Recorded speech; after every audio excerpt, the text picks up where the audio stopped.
दोस्तों, एक बार फिर आप सभी का हमारे यूट्यूब चैनल पे हार्दिक स्वागत है। आज मैं आपके लिए सीटेट प्रिपरेशन सीरीज का भाग 3 लेकर आया हूँ, जिस पे मैंने 30 बाल विकास और शिक्षा शास्त्र सीडीपी के महत्वपूर्ण प्रश्नों को शामिल किया है, जो हर बार पूछे जाते रहे हैं। इससे पहले मैं आपके लिए सीटेट प्रिपरेशन सीरीज का पहला और दूसरा भाग ला चुका हूँ। अगर आपने वह नहीं देखा है तो उसे अवश्य देखें, जिसका लिंक मैंने डिस्क्रिप्शन बॉक्स में दिया है। इससे पहले कि मैं सीटेट प्रिपरेशन सीरीज का भाग 3 शुरू करूं, अगर आप हमारे चैनल पे नए हैं तो चैनल को अभी सब्सक्राइब करें और बेल आइकन दबाएं, जिससे सीटेट प्रिपरेशन सीरीज की हर वीडियो की नोटिफिकेशन आप तक पहुंचती रहे, जिससे आप भी सीटेट में 125 प्लस अंक प्राप्त कर सकें। तो चलिए शुरू करते हैं। CTET preparation series 3 child development and pedagogy CDP. प्रश्न संख्या 1, भाषा के अर्जन एवं विकास के लिए सर्वाधिक संवेदनशील अवधि कौन सी है? प्रत्येक प्रश्न के आपको 4 विकल्प दिए गए हैं। आपको बताना है सही प्रश्न या फिर सही उत्तर कौन सा है। ऑप्शन ए, जन्म से पूर्व की अवधि, प्रारंभिक बाल्यावस्था। ऑप्शन सी, मध्य बाल्यावस्था। ऑप्शन डी, किशोरावस्था। दोस्तों, जो इसका सही उत्तर है वो है ऑप्शन सी, मध्य बाल्यावस्था। बढ़ते हैं अगले प्रश्न की तरफ। प्रश्न संख्या 2, बच्चों को संकेत देना या तथा आवश्यकता पड़ने पर सहयोग प्रदान करना निम्नलिखित में से किसका उदाहरण है? ऑप्शन ए, प्रबलन। बी, अनुबंधन। C, modelling. डी, पाठ या ढांचा। दोस्तों, जो इसका सही उत्तर है वह है ऑप्शन डी, पाठ या ढांचा। प्रश्न संख्या 3, बच्चों के संज्ञानात्मक विकास के संदर्भ में निम्नलिखित में से कौन सी पियाजे की संरचना है? पियाजे एक मनोवैज्ञानिक थे, जिन्होंने व्यक्ति के विकास या फिर बालक के विकास की अवस्थाओं को एक्सप्लेन करा था या फिर समझाया था या सिद्धांत दिए थे। इसका ऑप्शन ए है स्कीमा। बी है अवलोकन अधिगम। सी है अनुबंधन। डी है प्रबलन। इसका जो सही उत्तर है वह ऑप्शन ए, स्कीमा। प्रश्न संख्या 4, शिक्षक बच्चों की जटिल अवधारणाओं की समझ को किस प्रकार सहज कर सकता है? ऑप्शन ए है एक व्याख्यान देकर, प्रतियोगितात्मक अवसरों की व्यवस्था करके। ऑप्शन सी, बार बार यांत्रिक अभ्यास के द्वारा। ऑप्शन डी, अन्वेषण एवं परिचर्चा के लिए अवसर उपलब्ध करके। दोस्तों, ये काफ़ी इम्पोर्टेंट प्रश्न है, काफ़ी बार पूछा जा चुका है। इसका जो सही उत्तर है वह ऑप्शन डी, अन्वेषण एवं परिचर्चा के लिए अवसर उपलब्ध करके। प्रश्न संख्या 5, बाल केंद्रित शिक्षा शास्त्र की क्या विशेषता है? बाल केंद्रित मतलब चाइल्ड सेंटर्ड, ठीक है। ऑप्शन ए है केवल पाठ्यपुस्तकों पर निर्भर होना। ऑप्शन बी है बच्चों के अनुभवों को प्रमुखता देना। ऑप्शन सी है यंत्रवत याद करना, या जिसे रटना भी कह सकते हैं आप। ऑप्शन डी है योग्यता के आधार पर विद्यार्थियों को नामांकित करना तथा वर्गीकरण करना। इसका जो सही उत्तर है वह है ऑप्शन बी, बच्चों के अनुभवों को प्रमुखता देना। प्रश्न संख्या 6, निम्नलिखित में कौन प्राथमिक समाजीकरण का माध्यम है? ऑप्शन ए है मीडिया। बी है परिवार। सी है विद्यालय। डी है सरकार। इसका जो सही उत्तर है वह है ऑप्शन बी, परिवार। इसलिए परिवार को बालक का प्रथम विद्यालय भी कहा जाता है। प्रश्न संख्या 7, जीन पियाजे के सिद्धांत का प्रमुख प्रस्ताव है कि जीन पियाजे भी एक मनोवैज्ञानिक थे, जिन्होंने बालक के विकास के सिद्धांत दिया था। ऑप्शन ए है बच्चों की सोच गुणात्मक रूप से वयस्कों से भिन्न होती है। ऑप्शन बी, बच्चों की सोच वयस्कों से निम्न होती है। ऑप्शन सी, बच्चों की सोच वयस्कों से बेहतर होती है। ऑप्शन डी, बच्चों की सोच मात्रात्मक रूप से वयस्कों से भिन्न होती है। यहाँ पर अगर आपको वयस्कों का अर्थ नहीं पता है तो मैं आपको बता दूँ, 18 से 30 वर्ष की आयु में जो, या फिर 18 से 25 वर्ष की आयु में जो व्यक्ति होते हैं उनको हम वयस्क कहते हैं, ठीक है। तो दोस्तों, इसका जो सही उत्तर है वह है ऑप्शन ए, बच्चों की सोच गुणात्मक रूप से वयस्कों से भिन्न होती है। बढ़ते हैं अगले प्रश्न की तरफ। प्रश्न संख्या 8, जो बच्चे स्वयं से मौखिक संवाद करते हैं उन्हें वाइगोत्स्की क्या कहते हैं? वाइगोत्स्की भी एक मनोवैज्ञानिक थे। ऑप्शन ए है समस्यात्मक वार्ता। ऑप्शन बी है अहम केंद्रित वार्ता। सी है व्यक्तिगत वार्ता। बी है भ्रांत वार्ता। इसका जो सही उत्तर है वह है ऑप्शन सी, विकल्प सी, व्यक्तिगत वार्ता। प्रश्न संख्या 9, बच्चों को कक्षा में प्रश्न, ऑप्शन ए है पूछने से रोकना चाहिए, ऑप्शन बी पूछने के लिए प्रेरित करना चाहिए, ऑप्शन सी पूछने के लिए हतोत्साहित करना चाहिए, ऑप्शन डी पूछने की अनुमति नहीं देनी चाहिए। दोस्तों जो इसका सही उत्तर है वह है ऑप्शन बी, पूछने के लिए प्रेरित करना चाहिए। ठीक है, बच्चों को जो है प्रश्न पूछने के लिए प्रेरित करना चाहिए, जिससे उनमें क्वेश्चन स्किल्स डेवलप हो और वो अधिक से अधिक ज्ञान अर्जित कर सकें। प्रश्न संख्या 10, राष्ट्रीय पाठ्यक्रम फ्रेमवर्क 2005 या फिर जिसे नेशनल करिकुलम फ्रेमवर्क 2005 भी कहा जाता है, ने अपनी समझ कहाँ से प्राप्त की है? ऑप्शन ए है संज्ञानात्मक सिद्धांत, बी है मानवतावाद, सी है व्यवहारवाद, डी है रचनावाद। इसका जो सही उत्तर है वह है ऑप्शन डी, रचनावाद। प्रश्न संख्या 11, निम्नलिखित में से कौन सा कथन पियाजे के सिद्धांत के अनुसार कहा नहीं जा सकता? पियाजे भी एक मनोवैज्ञानिक थे जिन्होंने व्यक्ति के विकास के अवस्थाओं का व्याख्यान किया था। ठीक है, जीन पियाजे जिनका पूरा नाम है, इनकी थ्योरी को या फिर इनके विचारों को पियाजेट थ्योरी के नाम से भी जाना जाता है। ऑप्शन ए है बच्चे अपने पर्यावरण पर प्रतिक्रिया करते हैं, ऑप्शन बी विकास गुणात्मक चरणों में होता है, ऑप्शन सी बच्चे अपनी दुनिया के बारे में ज्ञान का निर्माण और उपयोग करते हैं, ऑप्शन डी निरंतर अभ्यास से अधिगम होता है। इसका जो सही विकल्प है या फिर सही आंसर है वो है ऑप्शन बी, विकास गुणात्मक चरणों में होता है। प्रश्न संख्या 12, एक शिक्षक या शिक्षिका प्राथमिक कक्षा में प्रभावी अधिगम को बढ़ा सकता है?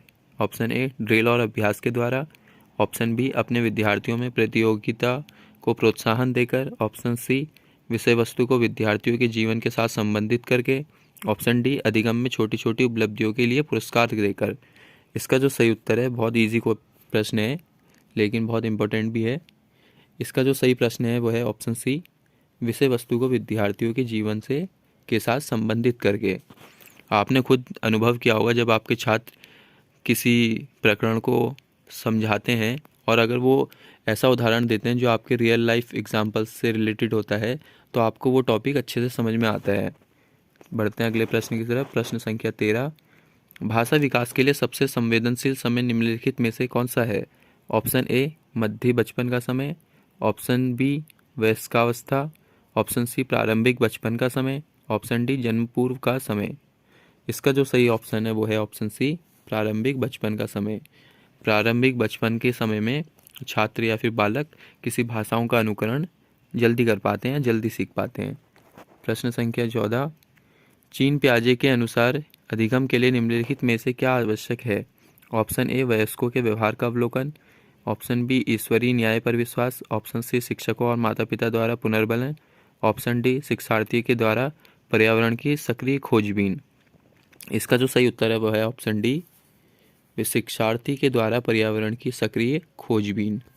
प्रश्न संख्या 15, राष्ट्रीय पाठ्यचर्या की रूपरेखा 2005 के अनुसार शिक्षक की भूमिका है? ऑप्शन ए अधिनायकीय, ऑप्शन बी अनुमतिपरक, ऑप्शन सी सुविधादाता, ऑप्शन डी सत्ताधारी। इसका जो सही उत्तर है वह ऑप्शन सी, सुविधादाता। प्रश्न संख्या 16, निम्नलिखित में से कौन सा एक संवेग है? ऑप्शन ए उत्तेजना, बी स्मृति, सी डर, डी ध्यान। इसका जो सही उत्तर है वह ऑप्शन ए, उत्तेजना। प्रश्न संख्या 17, अति संवेदनशील बच्चों को सीखने में मदद करने के लिए निम्नलिखित में से कौन सा तरीका उपयुक्त तरीका है? ऑप्शन ए है बेचैन होने पर अक्सर उन्हें फटकार लगाना, ऑप्शन बी एक कार्य को छोटे प्रबंधनीय खंडों में तोड़ना, ऑप्शन सी अधिगम के वैकल्पिक तरीकों की पेशकश, ऑप्शन डी उनके दैनिक कार्यक्रम में शारीरिक गतिविधियों का समावेश। इसका जो सही उत्तर है वह ऑप्शन सी, अधिगम के वैकल्पिक तरीकों की पेशकश। प्रश्न संख्या 18, बाल केंद्रित शिक्षा या चाइल्ड सेंटर्ड एजुकेशन द्वारा निम्नलिखित में से क्या संभव नहीं हो सकता? ऑप्शन ए है बाल मनोविज्ञान की सहायता से बच्चों के पाठ्यक्रम में सुधार, ऑप्शन बी प्रत्येक बालक पर शिक्षक द्वारा विशेष ध्यान दिया जाना, ऑप्शन सी प्रत्येक बालक पर पृथक रूप से ध्यान नहीं दिया जाना, ऑप्शन डी प्रत्येक बालक की विशेष आवश्यकताओं को समझना। इसका जो सही उत्तर है वो है ऑप्शन सी, प्रत्येक बालक के पृथक रूप से ध्यान नहीं दिया जाना। ये एक डिसएडवांटेज भी है चाइल्ड सेंटर्ड एजुकेशन का। प्रश्न संख्या 19, मानसिक रूप से पिछड़े बालकों की समस्या नहीं है। असफलता का भय ना होना, ऑप्शन बी धीमी गति से सीखना, ऑप्शन सी आत्मविश्वास में कमी, ऑप्शन डी सीमित संप्रेषण। इसका जो सही उत्तर है वो है असफलता का भय ना होना, क्योंकि इनमें इतनी समझ नहीं होती कि वो सफलता और असफलता के मध्य अंतर को समझ सकें। प्रश्न संख्या 20, समावेशी शिक्षा का मुख्य उद्देश्य क्या है। पहले आपको समावेशी शिक्षा का अर्थ समझना जरूरी है। समावेशी शिक्षा बेसिकली उसे कहा जाता है जिस शिक्षा या फिर जिस एजुकेशन में सभी स्तर के बच्चों को एक स्थान पर बैठाकर शिक्षा प्रदान की जाती है, फिर चाहे वो मेधावी हो या फिर एवरेज हो या फिर मंदबुद्धि के छात्र हों। इसमें आपके विकल्प हैं ऑप्शन ए समावेशन, ऑप्शन बी विशेष शिक्षा, ऑप्शन सी सामान्य व्यवस्था, ऑप्शन डी विपरीत व्यवस्था। जैसे कि मैंने आपको अभी इसके अर्थ को स्पष्ट करा, उसके अनुरूप या फिर उसके अकॉर्डिंग इसका जो सही उत्तर है वह ऑप्शन ए समावेशन। प्रश्न संख्या 21, लैंगिक भेदभाव के कारण छात्राओं की मनोदशा पर पड़ने वाला प्रभाव क्या है। ऑप्शन ए उनका मन स्कूल जाने के लिए प्रेरित उनके लिए नहीं करता है, ऑप्शन बी वे स्कूल में जाकर प्रसन्न रहने लगते हैं, ऑप्शन सी वे घर तथा स्कूल में मनमानी करने लगती हैं, ऑप्शन डी वे परीक्षा में सफल होने लगती हैं। इसका जो सही उत्तर है वह है उनका मन स्कूल जाने में के लिए नहीं करता है। प्रश्न संख्या 22, किस से ग्रस्त बालक गणित से संबंधित समस्याएं प्रदर्शित करता है। ऑप्शन ए है अफेजिया, ऑप्शन बी है डिस्कैल्कुलिया, ऑप्शन सी है डिस्ग्राफिया, ऑप्शन सी है डिसलेक्सिया। इसका जो सही उत्तर है वह ऑप्शन बी डिस्कैल्कुलिया। प्रश्न संख्या 23, समस्या समाधान की अंतर्दृष्टि विधि के संबंध में किसके द्वारा मनमानुसों पर किए गए प्रयोग उल्लेखनीय है। ऑप्शन ए है थॉर्नडाइक के, ऑप्शन बी है कोहलर के, ऑप्शन सी है स्किनर के, ऑप्शन डी है जीन पियाजे के। दोस्तों इन सभी मनोवैज्ञानिकों ने परीक्षण किए थे। किसी ने कबूतरों में करे थे, किसी ने चिंपैंजी में करे थे, किसी ने बिल्ली पर करे थे। ठीक है, तो यहाँ पे प्रश्न है कि मनमानुसों पर किसने परीक्षण किया था समस्या समाधान का। तो इसका जो सही उत्तर है वो है ऑप्शन बी कोहलर ने। ये भी काफ़ी इम्पोर्टेंट है, हर बार हर सीटेट की प्रत्येक परीक्षाओं में पूछा जाता है। प्रश्न संख्या 24, राष्ट्रीय पाठ्यचर्या की रूपरेखा 2005 का दस्तावेज किस मूल्य पर शिक्षा का उद्देश्य निर्धारित करता है। ऑप्शन ए है सामाजिक न्याय एवं स्वतंत्रता, बी है आर्थिक न्याय एवं समानता, ऑप्शन सी है सामाजिक न्याय एवं समानता, ऑप्शन डी है राजनीतिक न्याय एवं स्वतंत्रता। दोस्तों जिसका सही उत्तर है वो है ऑप्शन सी सामाजिक न्याय एवं समानता। प्रश्न संख्या 25, मानसिक गणनाओं का प्रयोगात्मक ढंग से निष्पादित करके समस्याओं का समाधान करना है। ऑप्शन ए स्मृति कौशल, बी प्रत्यक्षीकरण, सी रुचि, डी शारीरिक क्रियाशीलता। इसका जो सही उत्तर है वह ऑप्शन ए स्मृति कौशल। प्रश्न संख्या 26, किसी बालक में चिंतन की योग्यता उसके सफल जीवन का मूल आधार है, यह कथन किसने कहा। ऑप्शन ए जीन पियाजे, ऑप्शन बी क्रो एवं क्रो, सी हल्लाक, डी स्किनर। इसका जो सही उत्तर है वो है क्रो एवं क्रो। प्रश्न संख्या 27, वाइगोत्स्की का सिद्धांत आधारित है। ऑप्शन ए समाज और संस्कृति पर, बी समाज और विद्यालय पर, सी विद्यालय और शिक्षक पर, डी अभिभावकों और शिक्षार्थी पर। इसका जो सही उत्तर है वह है ऑप्शन ए समाज और संस्कृति पर। इसलिए वाइगोत्स्की के सिद्धांत को सामाजिक और सांस्कृतिक का सिद्धांत भी कहा जाता है। प्रश्न संख्या 28, या कई बार ये प्रश्न भी पूछा जाता है, प्रश्न घुमा के दे दिया जाता है कि सामाजिक और संस्कृति का सिद्धांत किसने दिया था। तो उसका सही उत्तर जो हो जाएगा वो होगा वाइगोत्स्की ने। प्रश्न संख्या 28, वाइगोत्स्की के अनुसार बच्चे अपने साथी समूह के सक्रिय सदस्य कब होते हैं। ऑप्शन ए पूर्व बाल्यावस्था, ऑप्शन बी बाल्यावस्था, सी किशोरावस्था, डी प्रौढ़ावस्था। इसका जो सही उत्तर है वह है ऑप्शन सी किशोरावस्था। ठीक है, किशोरावस्था 12 या 13 से 18 वर्ष की आयु को कहा जाता है, वहीं 18 से 25 या 18 से 27 की उम्र को प्रौढ़ावस्था कहा जाता है। प्रश्न संख्या 29, बालक में चिंतन तथा तर्क का उद्देश्य है। ऑप्शन ए समस्या को जटिल बनाना, बी संवेग को समाप्त करना, सी समस्या का समाधान करना, डी संज्ञान का अंत करना। इसका जो सही उत्तर है वह है ऑप्शन सी समस्या का समाधान करना। अंतिम प्रश्न, प्रश्न संख्या 30।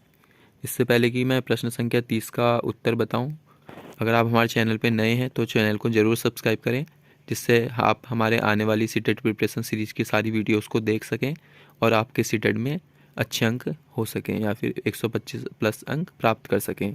हमारा अंतिम प्रश्न है, प्राइमरी स्तर पर छात्रों को मातृभाषा में पढ़ाना उचित होता है क्योंकि इससे ऑप्शन ए बच्चों की पढ़ाई स्वाभाविक वातावरण में होती है, ऑप्शन बी आगे चलकर नौकरी मिलने की संभावना बढ़ जाती है, ऑप्शन सी बच्चों की बुद्धि का तेज़ी से विकास होता है, ऑप्शन डी बच्चों में आत्मविश्वास बढ़ता है। दोस्तों जो इसका सही उत्तर है वो है ऑप्शन ए, बच्चों की पढ़ाई स्वाभाविक वातावरण में होती है।